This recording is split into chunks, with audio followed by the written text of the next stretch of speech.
about to get underway here at Croft and the rain has finally stopped, but that doesn't mean the track's dried out completely. Now we've seen Elliot Mitchell get his first ever podium at Snetterton, and with the top 8 reversing, he might be in a chance. So Elliot, how are you feeling going into this now the rain stopped? Yeah, feeling good. Car feels wicked. The only problem is I've got Newcomer Lycett behind me, so keep him behind me, I should be alright. So you got your first win at Snetterton. Do you feel you might have a chance this time round? Yeah. Well, no one should get away from us apart from Lee. If Lee's car's singing, Lee should get away. But if I can keep down Clowes and possibly Mike behind me, could be in with a chance. Brilliant. Right. Well, we'll wish you the best of luck. Thank you very much. Thanks very much. Right. Well, we're going to hand it straight over to Andy to run you through the rest of the grid. Yes, Lindsay, the reverse grid races are always entertaining, and here is how they line up with Lee Morgan inheriting pole ahead of Rob Bailey, Dax Ward and Adam Walker next, then Elliot Mitchell and Wheals Lycett, and our top 2 from race 1, our top 2 in the championship, Michael Watton and Dan Clowes making up row 4. Dan Levi and Andrew Wheals are at the back end of the top 10 ahead of Christopher Hill, and our 2 non-finishers from race 1, Alec Iyengar and Paul Butcher. So we've seen Watton and Clowes duking out at the front of the field. Now they've both got to try and make progress from mid-pack as the lights go out. We're away in racing. Good start made by Lee Morgan from pole. Not such a great one from Bailey in second, but he will hold on to that position as they run down towards Clowes. Keep an eye on the green car of Clowes, though. He goes to the outside line down to turn 1. Is that going to work out? Elliot Mitchell in front of him dives up the inside of Dax Ward, and I think made that one work as they turn through Clowes, and Clowes is there in 4th as well. On board with Watton, there are 2 cars between himself and Clowes at the moment, so not a great start from the championship leader. This, you have to sense, is really the race where Clowes could take some points out of his rival, because picking your way through the pack from the reverse grid positions is fraught with danger. It's the same danger for both of them, of course, but Clowes really needs some outside assistance here to get himself thoroughly back in championship contention. There's Paul Butcher with Alec Iyengar on his tail as they work through from the back of the field. Just in behind, the number 17 car of Dan Levi at the moment. We're on board with Butcher. Now, we were on board with him at this part of the circuit in the first race. We were okay through the Jim Clark S's, we were okay through Croft, but as we got down towards Sunny, that is when the front left wheel departed company with the car and put him out of the race on the spot. For the 5th time this season that he's not finished a race, Paul Butcher. Had it not been for that series of non-finishes, he would be a championship contender, but he's going to have to turn his attentions now perhaps to 2019 to be able to do that. Back out of Croft they go. The leading 3 though are together, or in fact this is 2nd, 3rd and 4th, excuse me, because we've got Rob Bailey in the yellow car, Elliot Mitchell the dark green, number 11 getting into the back of him nearly as they come out of the hairpin, and chasing them both down, eager to make progress is Dan Clowes. They come across the start finish line. Clowes in 4th at the moment, that would score him 20 points, but get past both of them, he'll be on 25 points as Elliot Mitchell goes up the inside of Rob Bailey. He's been good on the brakes down there, has Mitchell, and then aggressively chops across the nose of the yellow number 33 machine through Hawthorne. They're still wheel to wheel, but Mitchell will go through. I think Rob Bailey did well to back out of that particular battle. As they all start tripping over each other though, look who is arriving on the scene. Michael Watton is with them now. Dan Clowes really needs to get on with this. Down towards Tower they go. There's a gap on the inside line. He's got to go for it surely. He's late on the brakes. Clowes going to go through, and well, very helpfully for Dan Clowes, Rob Bailey does not allow Michael Watton through at the same time. So once again, Clowes has a buffer between himself and the championship leader. Up through the Jim Clark S's immediately, Clowes now turns his attentions to Elliot Mitchell, but Mitchell is going to be a tougher nut to crack because we've seen Elliot running well this season. He's not actually yet had a win this season, but he has had a podium finish, and for Elliot Mitchell that did indeed come at Snetterton. It was a 3rd place finish, his first and so far only appearance on the podium. Here comes Watton though up the inside of Bailey and goes through as Clowes was trying to get past Mitchell, but couldn't quite do it. Look though at the amount of time that cost Michael Watton. He was only following Bailey for about 3 or 4 corners, but the damage is done. Clowes has now escaped up the road.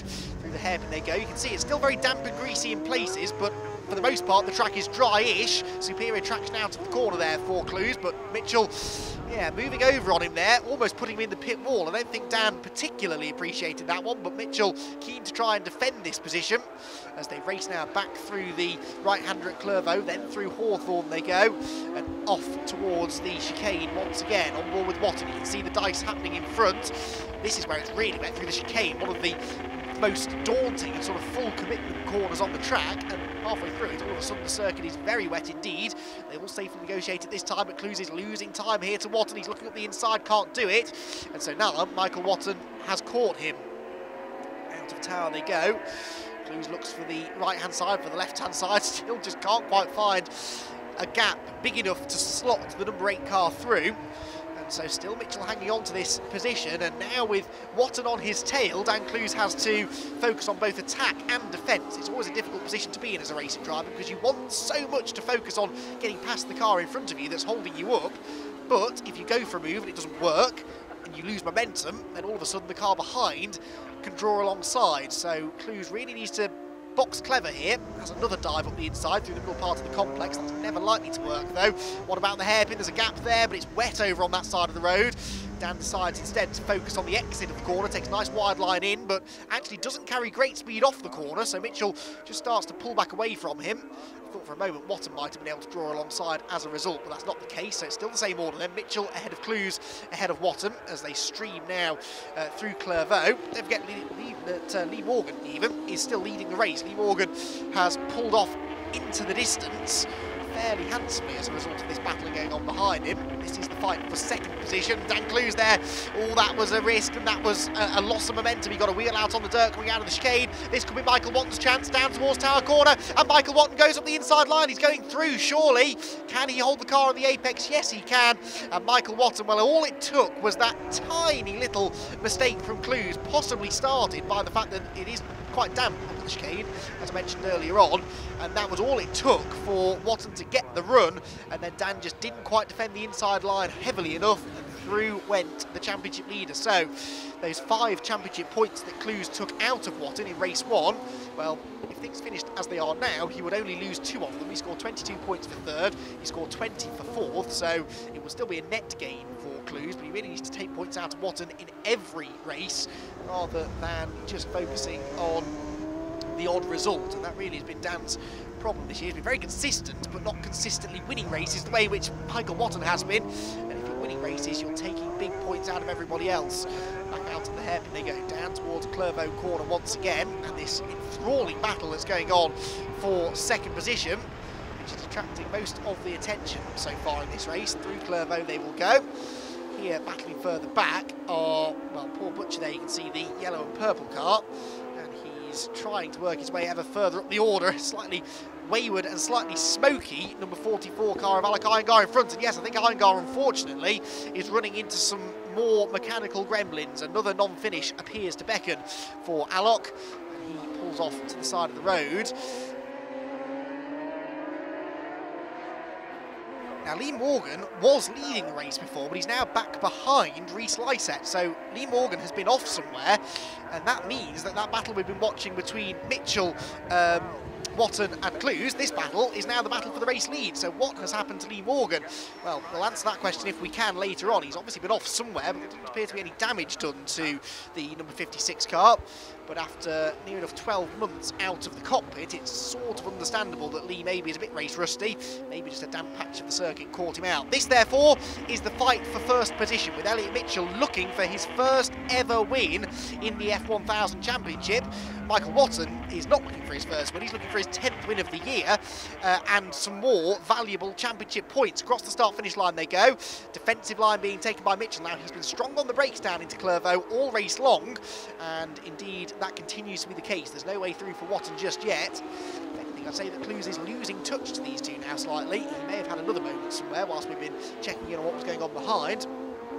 But as they race back out of the chicane, Michael Watton is closing in the slipstream. This could be a chance to try and move into the race lead. Down towards Tower Corner they go. Mitchell defends and then moves out of a defensive position. That opens the door and Watton will go through. There's a back marker in front now that they're about to catch. This could make life interesting on the exit of the corner. It does just slightly delay Michael Watton, so Elliott Mitchell gets back on his gearbox towards the Jim Clark S's. Now Elliott is a very feisty racer. If there's any way of coming back at Watton, then he will go for it. But as they come through the high-speed corners, following that closely behind another car, it does have a detrimental effect to your aerodynamic efficiency, and so he just loses a bit of speed through the corners, and Watton is able to streak back away again. So Michael Watton is your new race leader. Elliott Mitchell down to second. Dan Clowes must get past Mitchell realistically to keep his championship alive here, because he can't afford to be giving away 8 points to Michael Watton, which is what he is at the moment. He goes up the inside at the first opportunity, and Mitchell, who's not been bashful in his defensive antics in this race so far, while he continues that streak by chopping into the apex very late indeed, and that really delayed Clowes. You can see that Dan really had to back out of that one, threw out the anchors, and it was to avoid contact, so he had to do it, but it does mean that he's lost quite a bit of ground now to the leading two. Themselves are not a million miles apart actually, so Elliot Mitchell through certain parts of the circuit, and I think that first sequence of corners through Clowes and Hawthorne, that's definitely one of the parts of the circuit where he seems strong. He is able to stick with Watton. That could possibly be a setup difference, of course. Maybe that Watton's gone for a slightly lower downforce setup, meaning that he's better through the high-speed stuff, but through the low-speed corners, maybe Elliot Mitchell has been able to just like a little bit quicker than him. Of course, the high-speed stuff, that's where the dirty air is more prevalent as well. So Michael Watton may be using that to his advantage as in 6th gear he approaches this very tricky braking zone into Sunny. You're braking on a turn and it's downhill and it's bumpy. Very easy to lock up and go straight on there, but no such dramas for Watton. And he leads now this middle race of the weekend. Top 3 fairly equidistantly spaced out, but you do sense that Dan Clowes is starting to build back up towards another challenge here. He takes a lot of speed through the middle part of the complex there. He was trying to set himself up to get to the inside into the hairpin, and then gets wheel on the grass and spins. Oh, Dan Clowes loses the rear of the car. Now, thankfully, he did not stall it, because these cars are notoriously easy to stall when you tip them into a spin like that. But Dan Clowes, that was a mistake that he could little afford to make, because now not only has he lost ground to the race leaders, but it's probably going to take him the rest of the race to get back up there to Elliot Mitchell, if that's even possible. So Dan Clowes has almost certainly thrown away his chances of winning the race, and therefore, barring any dramas for Watton, he's thrown away his chances of outscoring the championship leader in this one. So that was a real disaster for Dan Clowes. He got a bit flustered, I think, through the right-hand part of the complex, just ran a bit deep, trying to set up the move to the inside into the hairpin, and then he was trying to take the widest line possible into the hairpin, and unfortunately just misjudged where the extremities of his car were, dipped wheel onto the wet grass, and around she went. So Dan Clowes with a big moment. It didn't cost him any positions, but as I said, it's more the potential gain of positions that's now gone west for him. So up the hill towards the complex comes Michael Watton, getting into the closing stages of what has been a dramatic second race. The reverse grid races often are. There is Lee Morgan. So Lee Morgan has recovered now slightly to 4th position. Now, could he potentially challenge Dan Clowes? These two drivers are sparring partners from years gone by in the F1000 Championship. Lee Morgan is the 2013 champion. He was runner-up in 2015 as well, and that was a year in which Dan Clowes was starting to really find some form as well. I think we've lost Paul Butcher, by the way. Paul Butcher, I think there was a car that had pulled off to the side of the road then, up against the pit wall. I'm fairly sure they were the yellow and purple colours of Paul Butcher. So both he and Alok Iyengar, who were our 2 retirements from race 1, they unfortunately have become retirements in race 2 as well.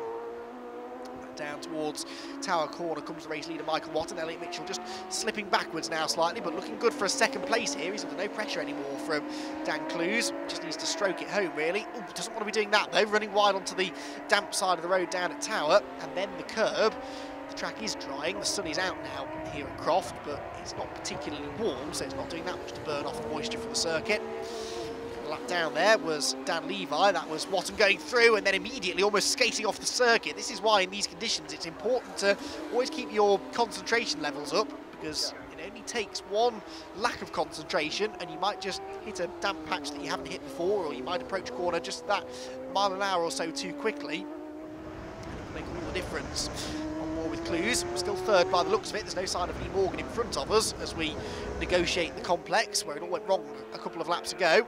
Leaders out of the hairpin. Elliot Mitchell there diving up the inside of a back marker onto the wet side of the road. There's another back marker for Watton to deal with as we go on to the final lap of the race now. So to the outside line of the slower car goes Watton, nicely dealt with.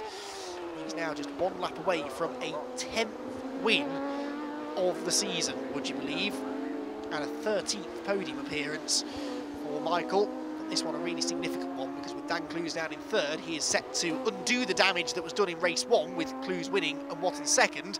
Clowes took 5 points out of him in that race, while Watton, if things finish as they are now, will take 8 points out of Clowes in race 2. So that's a net gain now over the weekend for the championship leader, and he will extend the margin over Dan in 2nd position. Through the Jim Clark S's they come.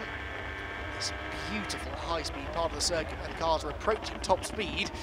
6th gear before dropping down the gears. You can see the 3rd there into Sunny in. Whole 3rd gear through Sunny out as well. Back markers now for Dan Clowes to deal with. And look at the way Lee Morgan's right with him now. Lee Morgan challenging for 3rd. Now this could take even more points from Dan Clowes if he were to lose this 3rd position. Down towards the complex they go for the final time. The back markers just slightly impeding the progress there of the 2nd place man. There are yellow flags at the hairpin for some reason as well, but that will not be of concern for Michael Watton because he comes out of the final corner and he is going to take victory in race number 2 of the weekend here at Croft and extend the championship margin by 8 points by the looks of it over Dan Clowes. He takes the victory from, well, Dan Clowes comes home in 2nd because we lost Elliot Mitchell somewhere on the last lap. So Clowes in 2nd only loses 5 points. Morgan is 3rd, Wheals Lycett 4th, Rob Bailey 5th ahead of Dax Ward and Adam Walker and the rest. That means that, well, that is really important for Dan Clowes. 2nd place means that he only loses 5 points to Michael Watton. So essentially, they've scored the same amount of points so far this weekend. Well, a huge congratulations on that. And we do believe if you win the next round, that's it, all game over for the rest of the championship. Yeah, I need to probably check the points just to be sure, but coming into this weekend I knew I needed to match Dan's score for the weekend. We're even after 2 races, so it's sort of whoever's in front in the last race should decide if I win the championship. But yeah, I had a really good race that race. That's one of the best ones I've had all year, really exciting. So firstly, congratulations on that, but secondly, you're going to be the man to watch because you've got to hold off everyone else, otherwise this championship's pretty much wrapped up. It is, yeah. Michael's just told me that if he beats me tomorrow, then it's essentially all over. So yeah, I've got to take him out and get him drunk, I think. Something like that, some chance. Well, it is a late start tomorrow, so do you have plenty of time to prepare? It could be a late night as well. Yeah, the car's working really well. We're just going to see what the weather's going to do in the morning. So the car's working perfectly. The boys at JFK are doing a great job and had some good scraps out there. It's good fun. Lee, firstly, congratulations. You must have had one heck of a ride out there. Yeah, it was one of the more eventful races, shall we say. I know when these, the conditions are a little bit tricky like this, I'm pretty handy. So I knew if I got out front at the start from pole, there's a good chance I could sort of edge out and hopefully, keep a sort of a decent lead. And then one little tiny mistake, spin, and yeah, I found myself probably back down in P6. So it was just from there on, it was just qualifying laps and just try and push as hard as you can to bring the result back, really.